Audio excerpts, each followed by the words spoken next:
Bonjour les amis, j'espère que vous allez bien. On rentre dans le vif du sujet. Alors le week-end a été plutôt calme, mais ce début de semaine un peu compliqué. Alors pourquoi je dis ça? Tout simplement parce que globalement, c'est tout rouge. Même les lumières derrière sont toutes rouges. Le Bitcoin est passé sous la barre des 100 000 $. Il s'échange à 98 450 $. Ethereum s'échange à 3 870 $. XRP, bon, globalement, ils ont tous corrigé. Sur les 24 dernières heures, on a Gala qui nous fait un petit moins 10%, Kaya, The Graph, XDC, VeChain. Bon, ils corrigent tous, c'est ce que je vous ai dit. Après, sur le Bitcoin, et c'est un peu pour cette raison que je dis que le week-end a été calme, on est resté dans une phase de consolidation classique, pas de grande variation. Alors maintenant, qu'est-ce qu'on peut attendre de ce lundi? Pourquoi cette journée peut être très intéressante pour le Bitcoin? Petit spoiler les amis, le lundi est souvent très mouvementé pour le Bitcoin. Pourquoi? Tout simplement parce que c'est le moment où la volatilité revient fortement sur le marché. C'est le début d'une nouvelle semaine avec la reprise des transactions sur les marchés traditionnels. Donc, naturellement, on peut s'attendre à de l'action. Bon, de toute façon, on va en parler aujourd'hui. J'ai tout un tas de news que j'ai envie de vous partager. Mais avant de te partager ces news auto-promo, hier, je vous ai envoyé la newsletter de la semaine. Tu l'as à l'écran, le gros secret de la crypto. Je te parle d'un rapport. J'ai analysé un rapport pour toi. Je l'ai trouvé super intéressant. Franchement, j'ai appris pas mal de choses. Donc, voilà, la newsletter est partie hier. Elle est complètement gratuite. N'hésite surtout pas à t'abonner. On est plus de 3000. On a dépassé les 3000. Moi, ça me fait vraiment plaisir. Mais voilà, n'hésite surtout pas à t'abonner. Aussi, je te rappelle qu'il y a ma formation qui est gratuite. Elle est juste ici, formation gratuite pour tout comprendre de la crypto-monnaie et réussir tes investissements. Vous avez été plus de 11 000 à regarder cette formation. Merci beaucoup. Dans cette formation, presque 6 heures, je dis bien presque 6 heures. Voilà, on parle de trading, il y a des tutos, on parle de stratégie de sortie, de stratégie d'entrée, on parle du Bitcoin, on parle d'alcool, on parle de tout. Il y a tout ce dont tu dois savoir sur le monde des crypto-monnaies dans ces 6 heures. Et pour accéder à cette formation, c'est très simple. Tu mets ton nom, ton prénom et ton email. Et derrière, tu recevras tes accès. On pose souvent la question, Charlie, tu nous parles souvent de ton groupe privé. Comment faire pour rejoindre ton groupe privé? Je t'explique. Tu viens sur le site Charlie Cédine, pareil, tu mets ton nom, ton prénom, ton email. Ok. Tu vas recevoir un email derrière qui va te donner accès à ma formation. Et une fois que tu te connecteras, tu vas arriver ici. Tu auras la formation qui est juste ici. Ok. Mais voilà, juste ici, comment rejoindre le groupe privé. Je clique dessus. Et là, pour rejoindre mon groupe privé, il est gratuit sous condition. C'est en ça que je dis souvent que c'est sous condition. Et pour rejoindre mon groupe, il faudra tout simplement que tu crées un compte sur l'une de ces deux plateformes, soit BitGet, soit BingX. Pourquoi ces deux plateformes?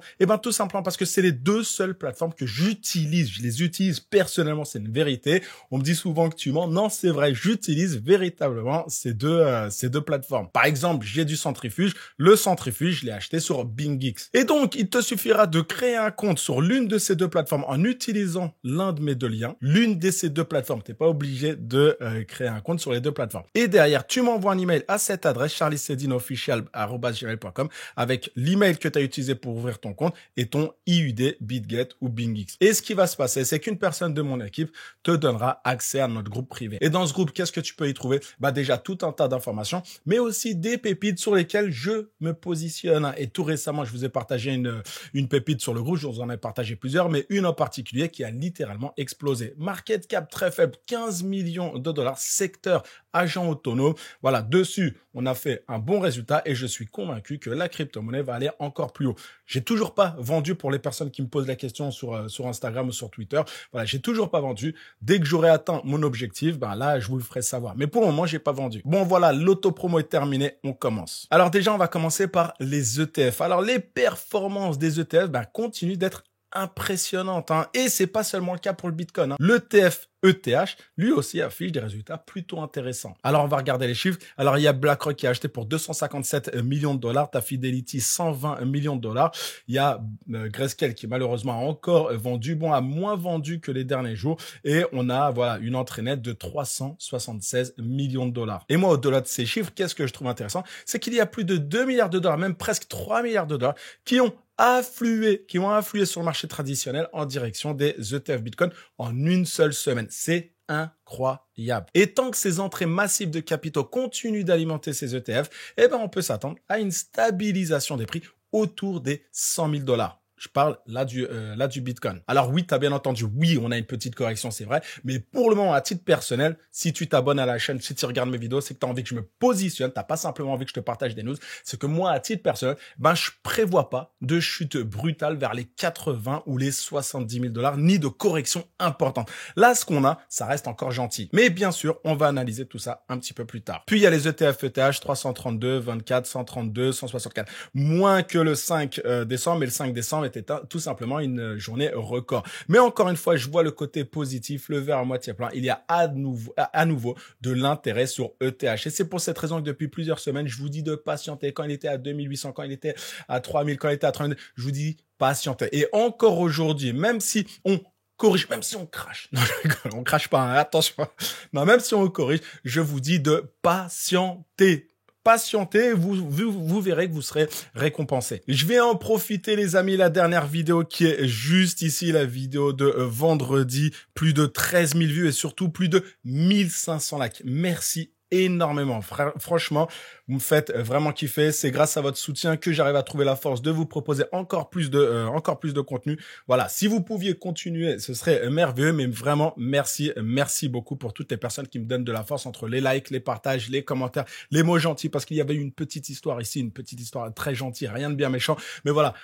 Tout ça, ça me donne beaucoup de force et croyez-moi, je vais pas vous abandonner. Je vais continuer de vous proposer du contenu gratuitement. La newsletter est gratuite, le groupe, il est gratuit, la formation, elle est gratuite. Voilà, je vais continuer de tenter de vous donner un maximum de contenu. Merci beaucoup. On poursuit avec la Liquidation Heatmap. Là, aujourd'hui, je vais vous parler de la Liquidation Heatmap, mais je vais également vous parler des market makers. Parce que souvent, je parle de market makers, on me dit, mais qui sont ces market makers? Donc, on va faire un petit focus sur ce sujet-là. Bon, la heatmap, pourquoi j'aime vous la montrer? Tout simplement parce qu'elle nous montre où les liquidations de position pourraient se produire, que ce soit pour des longues ou que ce soit pour des shorts. Et qu'est-ce qu'on observe? C'est assez évident. Bon, le week-end, comme souvent, il se passe pas grand-chose.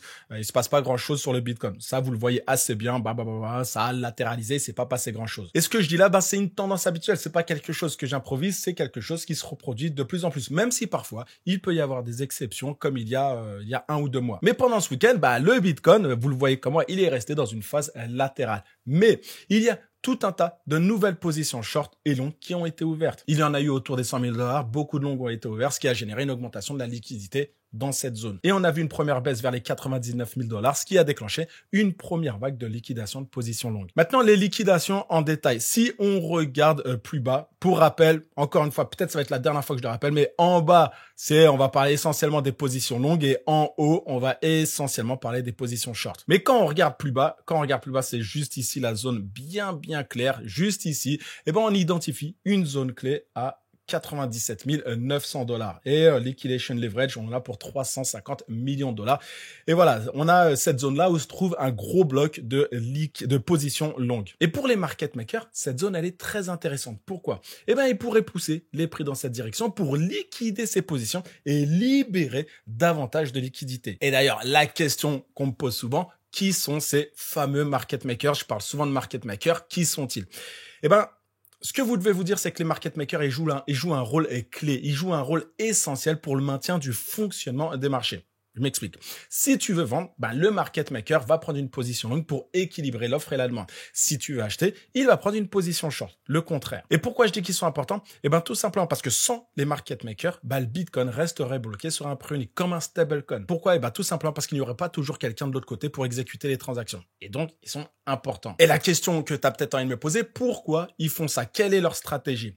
Les market makers, ce qu'il faut se dire, c'est que c'est pas des individus, c'est pas des gens comme vous et moi. On parle d'entreprises, on parle de hedge fund, on parle de très gros acteurs, ou on parle même de bots alimentés par l'IA, alimentés par l'intelligence artificielle. Et comment ils opèrent, comment ça fonctionne? Pour faire très simple, je simplifie les choses, il y aura peut-être quelqu'un qui va dire oui, non, mais non, pour simplifier les choses. Ils utilisent des milliards de dollars pour manipuler le marché vers des zones clés où ils savent que beaucoup de positions seront liquidées. Liquider, c'est ce qu'ils cherchent. Et derrière, qu'est-ce que ça va provoquer? Ça provoque des réactions en chaîne. Les traders liquidés réinjectent du capital frais en réouvrant de nouvelles positions. Et c'est pour cette raison que je parle souvent d'argent frais. Et actuellement, il y a 2 zones importantes qui se dessinent. En haut, tu vois, c'est juste ici, autour des 103 000 $ où il y a environ Tac, 286, 330. Bon, il y a environ 1 milliard de dollars en jeu. Et en bas, on en a parlé juste avant, en bas autour des 97 900 dollars où un gros bloc de position longue pourrait être liquidé avant une nouvelle hausse. Et donc, va falloir suivre tout ça. Au début de la vidéo, je vous avais dit que le lundi était souvent vu comme une journée très volatile. On la surnomme même la Fake Monday. Pourquoi? Eh bien, tout simplement parce que les market makers en profitent pour manipuler les prix. Ce que vous voyez là, c'est tout simplement de la manipulation de prix. Et n'allez pas croire que le marché des crypto-monnaies a changé en un week-end. Pas du tout. On n'est que sur de la manipulation de prix. Et donc, que peuvent faire les market makers? Eh bien, ils pourraient d'abord pousser le Bitcoin vers le bas pour liquider les positions autour des 97 900 dollars que je vous ai présenté juste ici. Ils peuvent faire ça. Et ensuite, qu'est-ce qui pourrait se passer? Eh ben, on pourrait voir une reprise vers les 103 000 dollars et plus. En gros, ils manipulent les marchés. Et les plus faibles, malheureusement, se font défoncer sur ce genre de, excusez-moi, mais se font défoncer sur ce genre de manipulation. Donc, à titre personnel, je reviens sur, tu veux que je te donne mon avis, tu veux pas simplement que je te partage des news. Ben, à titre personnel, je pense qu'on a là un léger dip de début de semaine suivi d'une reprise.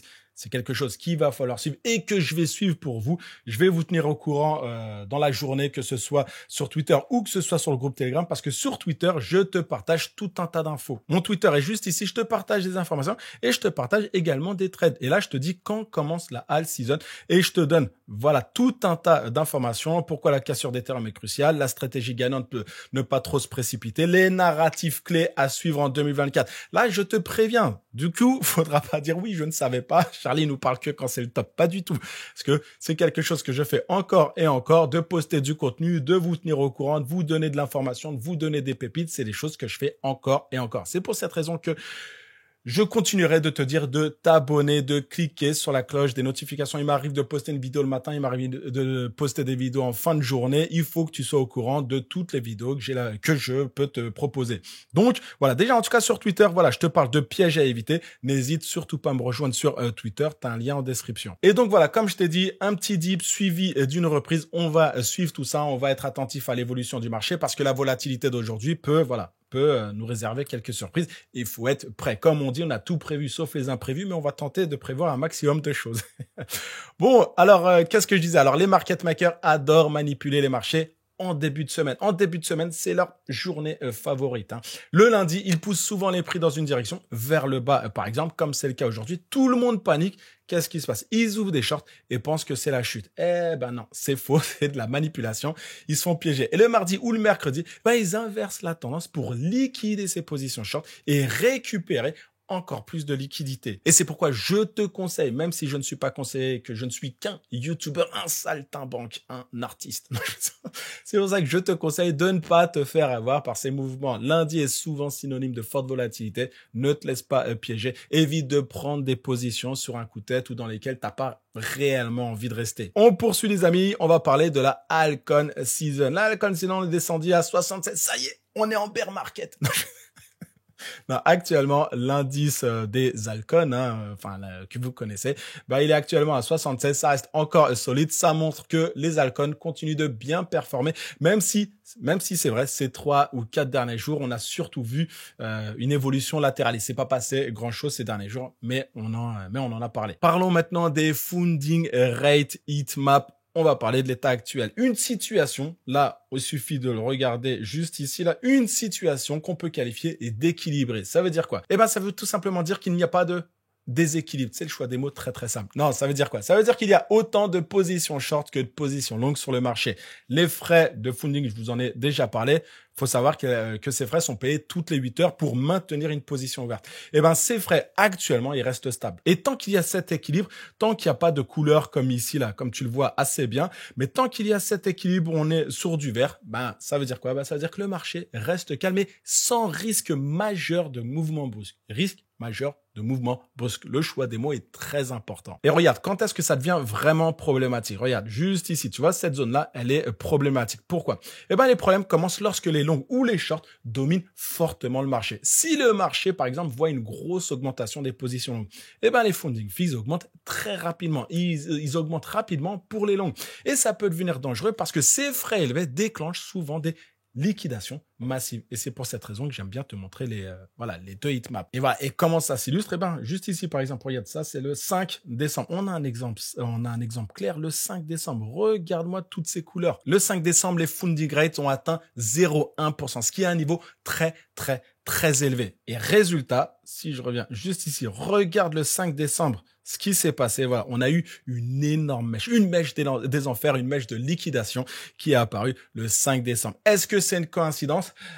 Je ne pense pas. Je ne pense pas. Bon, donc, ça montre quoi? Ça montre à quel point ces hausses soudaines des funding fees peuvent véritablement impacter le marché et peuvent indiquer un risque imminent de liquidation. Et donc, assure. Quand tu vois ce type de couleur, dis-toi qu'il faut peut-être prendre tes dispositions, faut peut-être suivre le marché. En tout cas, faut être très, très, très attentif. Maintenant, après avoir dit tout ça, à quoi s'attendre? Pour l'instant, on le voit, tu le vois comme moi, on a un marché équilibré, pas d'alerte majeure. Mais il faut rester vigilant quand même. Pourquoi? Parce que si les funding fees commencent à s'écarter, notamment en faveur des longs, il faudra surveiller de près le risque de correction brutale. On va poursuivre avec ce graphique que j'ai trouvé très intéressant. Ce graphique, il nous dit quoi? Il nous dit que les mineurs de Bitcoin ont vendu 85 300 Bitcoin en 48 heures. Ce graphique, je préfère te le dire, il date de la semaine dernière. Et ces ventes, elles ont provoqué une forte pression baissière sur le marché. Maintenant, la vraie question qu'on doit se poser, c'est pourquoi les mineurs vendent-ils autant de Bitcoin? Parce que 48 000 Bitcoin, c'est vraiment beaucoup. C'est assez simple, c'est même très simple. Les mineurs de Bitcoin sont des entreprises comme n'importe quelle autre entreprise, Apple, Tesla, Jackie Michel. Non, je me sens en tout cas. Voilà, c'est des entreprises classiques. Et comme toutes les entreprises, elles doivent couvrir leurs coûts pour rester opérationnelles. Et donc, elles sont obligées à un moment d'essayer de récupérer de l'argent. Pourquoi? Déjà, elles doivent payer l'électricité, les frais d'électricité. Et miner du Bitcoin, c'est une activité qui malheureusement coûte très cher en électricité.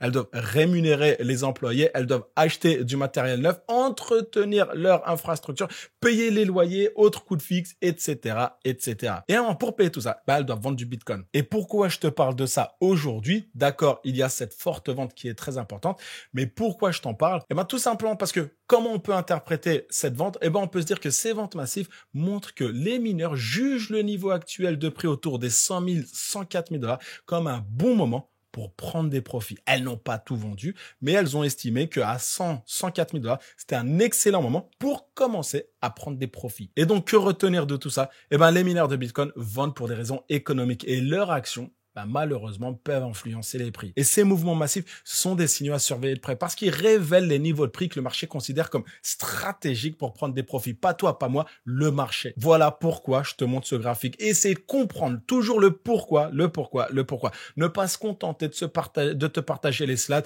et te dire lui il a dit ça, lui il a dit ça, lui il a dit ça, lui. On s'en fout en fait. On s'en fout. Faut essayer de comprendre pourquoi. Voilà, le pourquoi.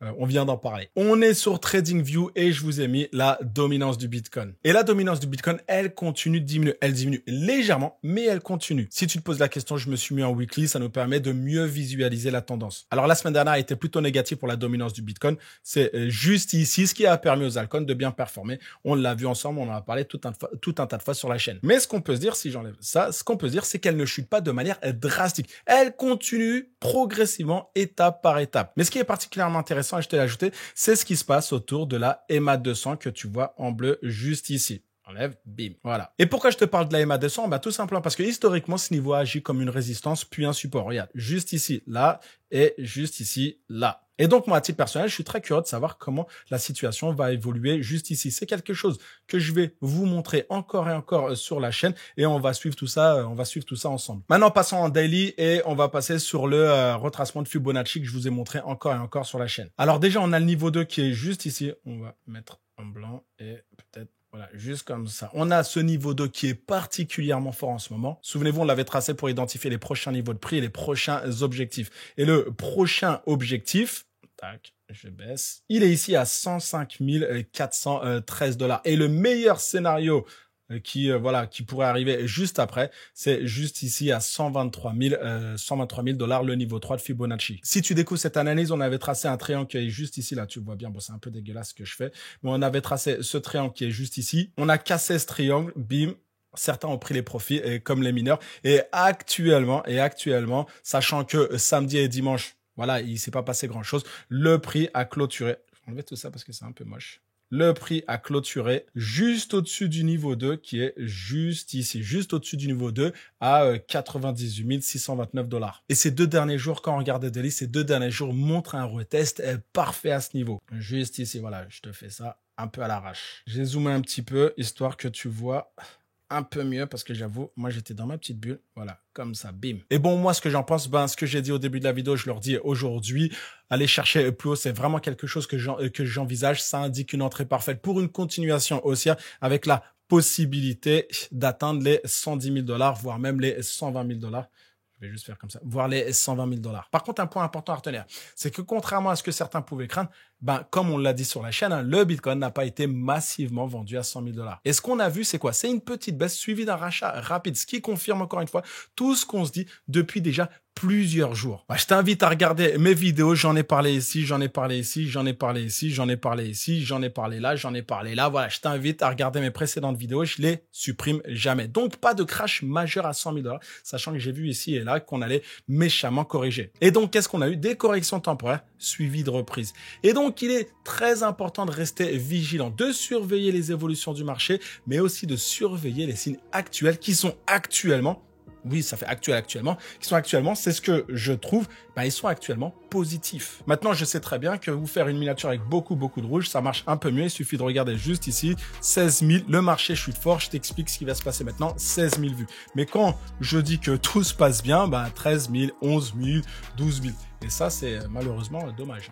Bon, en tout cas, les amis, c'est tout pour aujourd'hui. J'espère que la vidéo vous a plu. J'espère que vous avez appris 2 ou 3 trucs. En tout cas, si c'est le cas, n'hésitez surtout pas à liker le sujet d'aujourd'hui. C'est super important. Vous me donnez de la force. En attendant, je vous invite à poursuivre. J'ai bugué. À poursuivre avec cette vidéo qui est juste ici. Si tu as aimé la vidéo d'aujourd'hui, je suis certain que tu aimeras ce sujet. Tu cliques dessus, tu t'abonnes si ce n'est pas déjà fait, tu partages tes meilleurs amis, tu prends soin de toi et à demain.